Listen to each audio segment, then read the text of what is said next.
Hey hey, salut les amis. Eh bien écoutez, je vous fais découvrir les premières images du Grand Raid de la Réunion. Je vous propose aujourd'hui de rentrer en immersion dans le parcours du Grand Raid pour une reconnaissance virtuelle et je vous laisse vivre l'ambiance.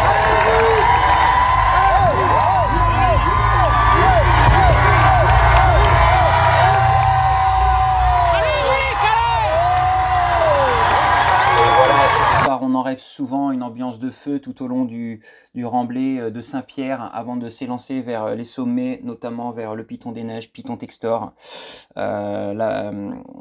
Piton de la Fournaise également, le volcan. Mais avant, je vous propose ces vidéos qui ont été tournées lors de la reconnaissance que vous allez voir un peu plus tard, où je vous explique un petit peu les particularités du parcours. Là, vous pourrez voir la technicité même du parcours. Je trouve que voilà, on voit avec ces tronçons et ces profils de chacune des étapes qu'on peut voir en images.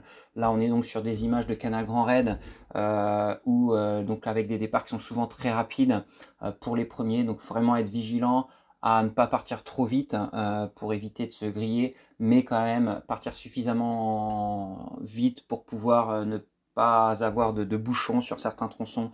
Et donc, on commence à travers les champs de Cannes pour arriver au premier ravitaillement du domaine Vidotte et puis continuer, on va s'immerger dans la forêt sur des singles, des sentiers qui sont beaucoup plus nature dans cette forêt quasiment primaire, et puis on arrive donc au deuxième ravitaillement à Notre-Dame de la Paix où vous pourrez bénéficier éventuellement des soins de votre assistance si toutefois vous en avez un. Et puis après Notre-Dame de la Paix, donc on va continuer à monter en direction du Piton de la Fournaise, du volcan. Mais avant, on va tourner à Nez-de-Boeuf sur la gauche, Piton Textor et redescendre sur Marabout en traversant la plaine des Cafres. Donc là, on est sur des sections qui sont très roulantes, enfin qui sont relativement roulantes avec beaucoup de pistes. Allez, donc là, on se retrouve dans l'ambiance. Allez, allez. De Marabout, donc là, qui est allez, super. Un gros ravitaillement avant celui de Sillaos. Ouais, magnifique, j'ai fait des Après photos. Une cinquantaine de kilomètres, des vues, c'est beau des le panoramas magnifiques, notamment sur allez, c'est bien, le Piton super. des Neiges, quand voilà, avec le soleil levant sur le Piton des Neiges. Super, les premiers passeront ici de nuit. Allez, c'est bien. Les suivants, reste concentré. Les suivants auront les premières lueurs du jour, voire un grand soleil pour les derniers. Ah, t'as pris ma lampe? Ouais, ah oui. Oui, pensez à bien recharger vos frontales. On part à 22 h le soir. Donc allez mon cœur, allez. Problème de chérie. visibilité la nuit, allez, à Sillaos, sois prudent. Allez. Et puis on va s'engager donc c'est super ça. Sur les sentiers entre Marabout et le coteau Kervegen en contournant Piton Textor, Piton Tortue, pardon, longeant la crête et remonter vers la plaine. On va partir de Marabout, donc nous y sommes, donc là c'est le volcan derrière, et puis on va se diriger tout là-bas, c'est le Piton des Neiges, donc on va zigzaguer, tac, on va passer derrière petit piton pour remonter sur la crête, et après on va faire toute la crête, je vais redescendre dans Sillaos pour moi, et puis après je reviendrai ici pour Marocco, mais en tous les cas, donc on va faire ce tronçon du parcours qui va jusqu'à Sillaos, de Marabout à Sillaos. Allez, c'est parti. Donc on vient de partir de Marabout, qu'on voit derrière moi. Donc le début est vraiment très bien, c'est un beau circuit. Voilà. Un bon sentier entre les champs. On va avoir ça jusqu'au petit piton là-bas. Donc on a un petit peu. Donc faut pas vouloir trop aller vite, mais ça peut avancer bien. Voilà, on est toujours sur ce sentier qui monte à Kervegen. Donc il est toujours propre, hein, il court quand même bien. Alors normalement, pour la première partie des coureurs, il devrait encore faire nuit ici. Donc les repères seront forcément modifiés. Mais voilà, on peut quand même constater que le sentier est assez propre. Et nous on continue, on va contourner le petit piton, faire un petit bout de crête qui sera plus technique pour redescendre après dans un vallon qui va nous ramener jusqu'à Kervegen. Donc voilà, c'est propre. Ouais, donc on est sur des parcours assez relativement roulants pour ce qui est de la Réunion. Sur ce premier tiers de course, attention néanmoins, on voit des petites flaques. Effectivement, Marabout tire bien son nom, puisque c'est vrai que par temps de pluie, ça peut devenir vraiment très boueux, très compliqué. On a vu en 2012 courir dans un torrent littéralement, tellement il avait plu, on s'était fait la traîne d'un cyclone. Donc voilà, vraiment se préserver, bien s'alimenter, toujours se couvrir s'il fait un peu frais, pour les premiers notamment quand ils vont passer de nuit. Voilà, vous pouvez profiter des panoramas magnifiques sur la forêt de Bébourg là qu'on voit sur la droite. Et puis des escaliers régulièrement, des racines, des cailloux qu'il va falloir désescalader ou monter. Donc vraiment être vigilant à tous ces écueils naturels pour éviter de se blesser. Donc là on va commencer à rentrer dans une partie plus technique maintenant. Jusqu'au Piton des Neiges. Voilà, envoyez le Coteau Kervegen tout au fond avec le Piton des Neiges. Petit passage d'échelle. Quelques passages d'échelle, effectivement, comme vous pouvez le constater, qu'on va retrouver assez régulièrement de temps en temps là sur ce bout de crête, avant de redescendre dans la forêt de Bébourg et de remonter ensuite vers le Coteau Kervegen.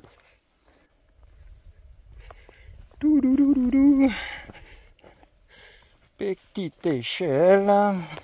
Voilà, la plus longue, la plus grande échelle de cette crête. Donc des sentiers qui sont très bien aménagés par l'ONF, hein. Donc sans danger, mais toujours rester vigilant. Voilà ce qu'on retrouve sur ce sentier, donc sur la crête qui peut être vertigineuse. Bon, heureusement qu'il y a de la végétation. Là c'est roulant, bon, il y a quelques passages d'escalier, effectivement, des passages un peu plus routes comme celui-ci. On conserve la crête, hein. Donc qu'est-ce qu'on a juste à côté? Bah voilà, c'est assez vertigineux, donc faut faire attention bien sûr. Et puis régulièrement comme ici, voilà des petites échelles qui sont mises en place, qui se descendent bien. Le sentier est quand même plus technique qu'au départ. Faut être vigilant. Une fois qu'on aura longé cette crête, voilà, entre la ravine qu'on voit sur la gauche et la forêt de Bébourg qui se trouve sur la droite, on va redescendre par des escaliers naturels faits de gros cailloux qu'on va désescalader, ou des marches réalisées par l'ONF direction la forêt de Bébourg, et puis on va remonter vers le Coteau Kervegen. Donc là on va rentrer sur des passages un petit peu plus techniques, enfin des passages plus techniques, hein. Donc voilà, on va vraiment rentrer dans le cœur de l'île de la Réunion. Et quand vous arrivez ici, donc à cette caverne, à cette grotte naturelle qu'on voit pas forcément parce qu'on passe au-dessus, mais en tous les cas quand on passe voilà, au panneau qu'on va pouvoir voir ici, ça va être le signal de la remontée vers le Coteau Kervegen. Donc là pour une section qui va être plus technique, avec des cailloux comme celui-ci qu'il va falloir monter. Donc lever les genoux, faire attention aux appuis, aux racines, avec des passages qui parfois peuvent être un peu plus humides comme on voit là. Donc c'est une section qui sera un peu plus délicate jusqu'à l'arrivée au plateau de Kervegen qu'on verra tout à l'heure. Donc voilà, donc c'est pas roulant, hein. Comme vous voyez, il y a quand même quelques belles marches pour se hisser à Kervegen. Petit pas avancer. On n'est vraiment pas sur des sentiers alpins pour le coup. C'est voilà. C'est pas simple. C'est pas simple, il faut avancer et tenir bon. Ça y est, on commence tout juste à sortir du chemin là. On va arriver à Kervegen, voilà. Avec le Piton des Neiges derrière. J'ai vu qu'il devrait être plus roulant jusque là, on va monter ça là-bas qui est un peu plus raide, et on redescend de l'autre côté pour récupérer le haut du bloc et redescendre après sur Sillaos. Donc là c'est enfin un bon moment pour souffler, parce que il n'y a plus de cailloux et ça fait du bien, enfin presque plus, hein. Mais en tout cas c'est moins raide et on peut recourir un peu plus efficacement. Ouais, on arrive donc sur la plaine, sur le plateau de Kervegen. Donc là il faut vraiment en profiter pour souffler, se relâcher après cette section plus technique, bien s'alimenter avant de reprendre sur une nouvelle section qui sera tout le coteau Kervegen qui va monter à la caverne du four, c'est-à-dire en haut du bloc. Donc vraiment prendre le temps, attention au passage humide, il peut y avoir de nombreux passages humides, même si là c'est relativement sec. Donc on va arriver. Et nous voilà en approche du coteau Kervegen. Alors la brume m'a rattrapé. Bon, les chemins sont un peu humides, il y a quelques passages un petit peu boueux. Clairement, moi je trouve que c'est relativement propre aujourd'hui, on a vu pire. Hein, si on se rappelle, pour ceux qui ont fait le Grand Raid en 2012, c'était vraiment un torrent pour le coup. Donc bon, on va pas se plaindre. Hein. Là, c'est plutôt sec. Voilà, et donc après ce petit plateau, on va arriver au panneau qui indiquera le haut de Kervegen. Hein. Sur certaines options, on redescend direction Sillaås sur un sentier qui est très technique, très pentu. Nous, on va longer le coteau par ce sentier. Donc là, on arrive au coteau Kervegen. On y est, coteau Kervegen. C'est marqué. Il m'aura fallu 1h40 pour venir jusqu'ici. Depuis Marabout. Donc voilà, on va pouvoir voir Sillaås et le stade, donc avec le ravitaillement qui sera là-bas. Et puis après la remontée sur le Tailvit. On va remonter là-haut, donc au bloc, pour descendre le bloc et arriver à Sillaås par le bloc. Donc voilà encore une bonne balade dans un beau décor. Allonger le coteau Kervegen en direction du Piton des Neiges. Et bah c'est du propre. Alimenter. Bon, caillouteux, mais bon, ça c'est ici, hein, c'est la Réunion. Ah, on commence un peu plus technique, on voit les cailloux là. Faut monter les genoux. C'est propre, ça monte, tranquillou. Et on se dirige vers la caverne du four avant de descendre le bloc pour aller à Sillaås. Petit pas, on avance sur ces sections plus lentes. En attendant, c'est un tronçon qui est pas facile, hein. Il y a du caillou. Mine de rien, on a fait 700 mètres de dénivelé depuis Marabout jusqu'au coteau Kervegen. Donc c'est quand même déjà pas mal. Il en reste encore un petit peu pour aller en haut du bloc. Voilà, et donc cette section donc, qui part du coteau de Kervegen, qui monte jusqu'à la caverne du four pour descendre le bloc, et puis on va monter du coteau Kervegen, de la crête. Donc là, derrière, on a Kervegen, le coteau. Et maintenant, on continue à monter sur un chemin avec des cailloux, pour pas changer. Des marches, des pierres. Voilà, on vient de là-bas. Et Marabout c'est là-bas. Marabout. Et on continue les arrivé au sommet du coteau Kervegen. On arrive bientôt au gîte caverne du four, au bloc. La fin, costaud. On est arrivé au sommet. Donc on vient de finir de grimper. Petite montée raide pour finir. Très raide et technique. Cailloux. Et là voilà le gîte du Piton des Neiges. Donc on a encore quelques mètres comme ça. Ça y est. Le sommet, gîte la caverne du four avec le Piton des Neiges. Encore avec une section très technique. Tout là-haut sous les nuages. Une section où on avance pas forcément très rapidement. On va arriver en haut du bloc, là. Juste là.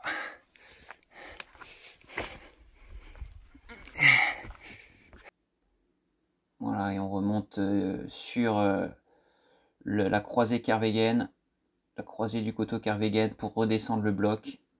On va arriver au sommet. Par là. Voilà. On va redescendre ce bloc donc avec beaucoup d'escaliers qui peut se descendre en tempo sur une bonne fréquence. Faites vigilant quand même aux écueils et aux chevilles. Ça y est, on redescend le bloc. Donc direct vers Sillaås. Sachant que sur le trail Bourbon, voilà, c'est une section qui sera à monter. Le sommet, descente du bloc. Sillaos c'est sous les nuages. Le bloc c'est par là. Avec un début de descente, un barrage avec des escaliers, du caillou, mais qui descend plutôt propre, plutôt agréable. Alors, dans un premier temps, pas mal de petits lacets avec beaucoup d'escaliers bien sûr, et puis on retrouve de temps en temps ces passages avec des cailloux au sol, donc avec attention vraiment aux chevilles, soyez bien vigilants. Cette descente qui peut s'effectuer sur une bonne fréquence, bien garder le rythme, hein. C'est une longue descente, plus de 1000 mètres de dénivelé négatif jusqu'à Sillaos, puis après une ça bonne continue descente à descendre jusqu'à Bras Rouge. Donc vraiment se préserver, être en fréquence. On peut se faire plaisir quand même. Voilà, relâcher, se faire Le début plaisir. est peut-être plus technique, mais maintenant on est sur... Voilà, faire attention, il y a des passages caillouteux, mais super bien aménagés. Et puis voilà, ces petites portions de replat, avant de retrouver des petits escaliers, mais ça descend devrait en règle générale très bien. On vient de là, et voilà, on a une petite échelle avec Sillaos qu'on voit là-bas, des marches. Bon, il y avait un petit point d'eau à mi-pente, mais bon, le débit est vraiment très faible. Donc, à moins d'y rester 5 minutes pour y remplir ses flasques, autant aller jusqu'à Sillaos. J'émerge des nuages et on voit donc Sillaos. À mi-descente, vous avez possibilité d'avoir une petite fontaine, hein, pour ceux qui manquent d'eau. Où se trouve le Alors en fonction des conditions météo, avec un début plus ou moins fort, voilà, mais qui peut quand même être salvatrice. Et là on commence à voir le bout, même si arrivé au bloc, on a un petit détour avant d'arriver à Sillaos, donc être bien prudent. On arrive donc à la fin de la descente. Le parking. Pour récupérer un peu la route. Puis on continuera sur le GR, il y aura une petite montée un peu plus tard pour aller sur Sillaos. Voilà, donc on arrive au parking du bloc, donc qui est synonyme de fin de cette descente, cette longue descente, et puis il y a cette petite boucle qui nous emmène à Sillaos à travers cette forêt, voilà, des chemins roulants et parfois une bosse, voilà, un peu plus raide mais relativement courte, qui ensuite nous fait redescendre en direction de Sillaos, où on retrouve donc le stade et le ravitaillement important de Sillaos, où vous pouvez faire une première pause, souffler pour après s'aventurer en direction de Mafat et du paradis de cette île de la Réunion. Voilà pour cette première section que je vous ai présentée. Écoutez, je vous donne rendez-vous sur la deuxième vidéo qui vous présentera la seconde section, le cœur, l'âme même du Grand Raid de la Réunion à travers le site du cirque de Mafat. Et toutes ses caractéristiques, ses particularités, ses difficultés, mais aussi ses bonheurs et tout ce dont vous pourrez profiter. On verra les sentiers dans la prochaine vidéo. D'ici là, je vous souhaite une bonne préparation et à très bientôt. Ciao!